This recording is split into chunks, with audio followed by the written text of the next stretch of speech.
और अब आ रहे हैं सिक्किम से नरेश छेत्री।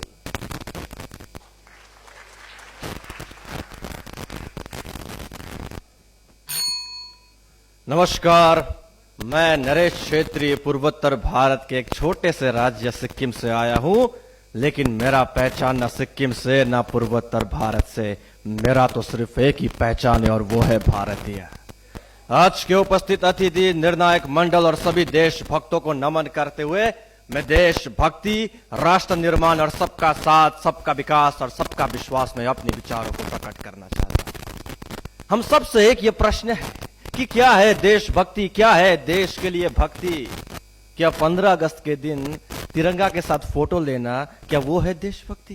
क्या है देशभक्ति? क्या है देश के लिए भक्ति? क्या है भक्ति? भक्ति निस्वार्थ प्रेम है, और जब वो प्रेम सेवा की द्वारा जताया जाए तो उसे कहते हैं भक्ति, और जब वो भक्ति देश के लिए हो तो उसे कहते हैं देशभक्ति, और जब ये देशभक्ति का भाव किसी व्यक्ति के मन में आए तो उसे कहते हैं देशभक्त, और जब इस देश के प्रत्येक नागरिक बनेंगे देशभक्त तभी इस राष्ट्र का निर्माण होगा। आज हमारा विषय भी सबका साथ, सबका विकास, सबका विश्वास। सरकार अकेले कुछ भी नहीं कर सकती, एक आदमी अकेला कुछ भी नहीं कर सकता। अगर इस देश को आगे बढ़ना है तो सबका साथ होना, सबका योगदान होना बहुत ही आवश्यक है। इतना बड़ा देश भारत, इतनी बड़ी सपने, भारत को फिर से सोने की चिड़िया बनाना है, भारत को फिर से विश्व गुरु बनाना है और 5 ट्रिलियन आर्थिक व्यवस्था लाना है। इतना बड़ा सपना क्या एक सरकार अकेला पूरा कर पाएगा? एक आदमी अकेला पूरा कर पाएगा? इसके लिए सबका साथ होना, सबका योगदान होना बहुत ही आवश्यक है। आज हम कहते हैं कि भारत में बेरोजगारी है। कहां है बेरोजगारी? आज उद्योग के लोग कहते हैं उनके पास रोजगार है, लेकिन उस रोजगार को प्राप्त करने के लिए हमारे पास कौशल नहीं है। इसका मतलब भारत में आज बेरोजगारी नहीं है, हमारे पास कौशल नहीं है, हम निपुण नहीं है। इसीलिए कौशल भारत जैसे योजनाएं को, स्टार्टअप इंडिया जैसे योजनाएं को अपना के अपने आप को निपुण बना के हमें खुद के लिए और राष्ट्र के लिए योगदान देना होगा। आज हमारी जीडीपी कितनी है? 4.5-5%।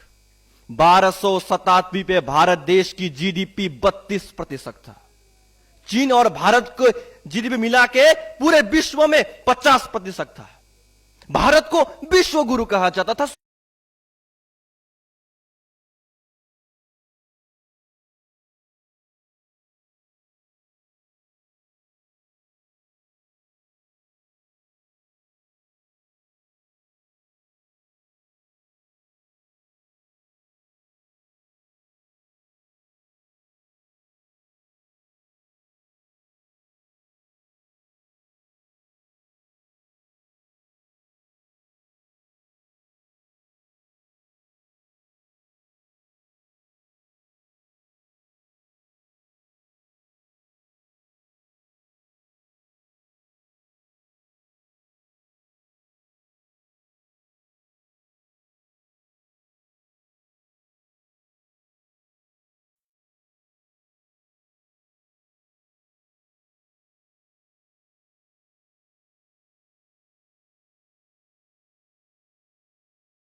का दी है। और आज हमें देश प्रेमी, देशभक्त बनना क्यों आवश्यक है? क्योंकि सरहद पे तो हमारी सेना इस देश की रक्षा कर रही है, लेकिन जो अंदर घुसपैठ होता है उसकी जिम्मेवारी हमको लेना होगा।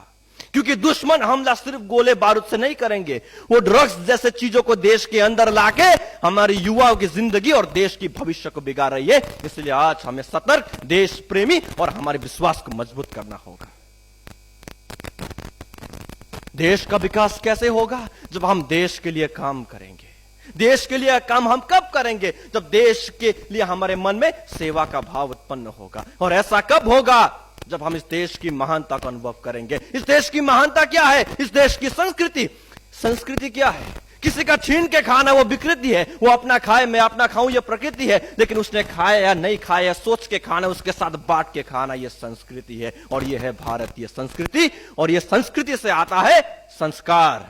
आज पूरे विश्व में बलात्कार जैसे घिनौने अपराध हो रहे, और अफसोस की बात कि वो भारत में भी हो रहे हैं। आप सबको बता दूं कि किसी इंसान को बलात्कार करने से प्रशासन तो नहीं रोक सकती, लेकिन संस्कार रोक सकती है। इसलिए आज हमें संस्कारी बनना बहुत ही आवश्यक है। आज हमारी देश की मां बहन को हम पर डर नहीं होना चाहिए, हम पर विश्वास होना चाहिए कि हम उनके रक्षा करेंगे, उनके बलात्कार नहीं करेंगे। यह है सबका विश्वास। सबका विकास कैसे होगा? जहां शांति होगी वहीं समृद्धि होगी, जहां समृद्धि होगी वहीं विकास होगा। और शांति कहां से आएगी? ये आत्मा ज्ञान से आएंगे, आध्यात्मिक ज्ञान से आएगा। और ये भारत देश तो आध्यात्मिक देश है। हमारी संस्कृति क्या कहती है? लोक समस्त सुखिनो भवंतु, ये सारा संसार खुश और सुख रहे। हम सबके लिए प्रार्थना करते हैं, हम सबके विकास के लिए प्रार्थना करते हैं। इस देश को कितनों ने लूटा, इस देश पे कितनों ने राज किया, लेकिन हम उन पे कभी लूटने नहीं गए, हम उन पे कभी राज करने नहीं गए, क्योंकि हम शांति पे विश्वास रखते हैं। हमारी संस्कृति क्या कहती है? वासुदैव कुटुंबकम, ये पूरा संसार ही एक परिवार है। हम छोटी सी चिड़िया से लेके बड़े से हाथी तक, इतनी सी बूंद पानी से लेके बड़ा समुद्र तक, सभी को अपना एक ही परिवार मानते हैं, क्योंकि हम सब पे एक ही दिखते हैं। आज आपका चेहरा मेरे चेहरे से अलग होगा, आपका धर्म मेरे धर्म से अलग होगा, लेकिन आपके पास जो सांस है, मेरे पास जो सांस है, वो तो एक ही है, क्योंकि हम एक है। ऐसे संस्कृति को लेके, ऐसे संदेश को लेके हमको फिर से आगे बढ़ना होगा। लेकिन आज भी हम अपने धर्म के लिए लड़ रहे हैं। क्यों? क्योंकि हम अपने धर्म में ही सीमित है। जो धर्म में जो शास्त्र है, जो शास्त्र में जो आध्यात्मिक ज्ञान है, उस आध्यात्मिक ज्ञान को हमें प्राप्त करना होगा। अगर उस ज्ञान को प्राप्त करेंगे तो आप अपना धर्म जिएंगे, मैं अपना धर्म जीऊंगा, और हम सब मिलजुल कर रहेंगे। और यही तो है असली धर्मनिरपेक्षता, और यही तो है भारत की विशेषता, विविधता में एकता, यही भारत की विशेषता। और इस विशेषता को हमें हमेशा कायम रखना होगा, और इसे कायम रखने के लिए हम सबको आध्यात्मिक बनना होगा। बिना आध्यात्मिक ज्ञान के इस विशेषता को कायम रखना नामुमकिन है। भारत ज्ञान की भूमि, भारतीय जो ज्ञान में है, भारत देश को आगे बढ़ना है तो सिर्फ ज्ञान के द्वारा ही आगे बढ़ सकता है। कैसा ज्ञान? आध्यात्मिक ज्ञान। शिक्षा के बारे में बात करते हुए, शिक्षा का जन्म कहां हुआ था? विश्व का सबसे पहला महाविश्वविद्यालय कहां बना था? तक्षशिला, नालंदा जैसे महाविश्वविद्यालय भारत में बना था, जहां पर पूरे विश्व के लोग पढ़ने के लिए आते थे। और उस वक्त हमारी शिक्षा सिर्फ आधारित शिक्षा नहीं था, उस वक्त हमारी शिक्षा मूल्य आधारित शिक्षा था। शिक्षा का उद्देश्य विद्यार्थी को सिर्फ प्रमाण पत्र देना नहीं है, शिक्षा का उद्देश्य विद्यार्थी के जीवन में परिवर्तन लाना है, उनके चरित्र और व्यवहार में परिवर्तन लाना है, और शिक्षा का परिणाम समृद्धशाली और शांति समाज का निर्माण करना है। और ऐसे शिक्षा को हम मूल्य आधारित शिक्षा कह सकते हैं। आज हम शिक्षा में गणित पढ़ते हैं, विज्ञान पढ़ते हैं, विभिन्न विषय में पढ़ते हैं, लेकिन हम कभी अपने बारे में नहीं पढ़ते। हमें खुद को ही पता नहीं कि हमारे पास कितनी शक्ति, कितनी आलस, कितनी लालच है। हम आज अपने बुद्धि के ही गुलाम हैं, क्योंकि हम आज आत्मा ज्ञान नहीं पढ़ते, हम आत्मा के विषय में नहीं पढ़ते, जिसे कहते हैं आत्मा ज्ञान, आध्यात्मिक ज्ञान। और ऐसी आध्यात्मिक ज्ञान हमारी शिक्षा में आना चाहिए। इस भौतिक दुनिया में समस्या है, पूरे भारत में समस्या है। मैं समस्या के बारे में बात नहीं करने जाता, और इस भौतिक दुनिया का, भौतिक समस्या का सिर्फ एक ही हल है, और वो है आध्यात्मिकता। और ऐसी आध्यात्मिक ज्ञान हमारी शिक्षा में आना चाहिए। देशभक्ति के बारे में बात करते हुए मैं आप सभी को एक महान देशभक्त का उदाहरण देना चाहता हूं, और वो है शहीद भगत सिंह। मैं भगत सिंह की जिंदगी का एक छोटा सा किस्सा आप सबको सुनाना चाहता हूं। जब वो 20 साल के थे, यानी कि मेरी उम्र के, तब वो निस्वार्थ भाव से स्वतंत्र सेना बन के निकल चुके थे। और तभी उनकी मां ने उनके शादी के लिए एक लड़की देखी, और जब ये बात भगत सिंह को पता चला तो तभी तुरंत उन्होंने अपनी मां को चिट्ठी लिख के कहा कि मां, मैंने ये शरीर अपनी भारत मां को दे चुका हूं, मैं एक लड़की को नहीं दे सकता। मैं ये महावाक्य आपके सामने फिर से दोहराना चाहता हूं। भगत सिंह ने कहा कि मां, मैंने ये शरीर अपनी भारत मां को दे चुका हूं, मैं एक लड़की को नहीं दे सकता। और 24 साल की उम्र में इस देश के लिए शहीद हो गए। अगर उस वक्त भगत सिंह ने भी अपने और अपने परिवार के लिए सोचा होता तो आज ये देश कहां होता? अगर ये देश बना है तो उनकी त्याग और बलिदान से बना है। अंग्रेजों ने हमको यह आजादी कोई तोहफे में नहीं दिया, हमने यह आजादी अपने त्याग और बलिदान से छीना है। और आज हमारी जिम्मेवारी उनकी त्याग और बलिदान को मन में लेते हुए निस्वार्थ भाव से देश का सेवा करना है।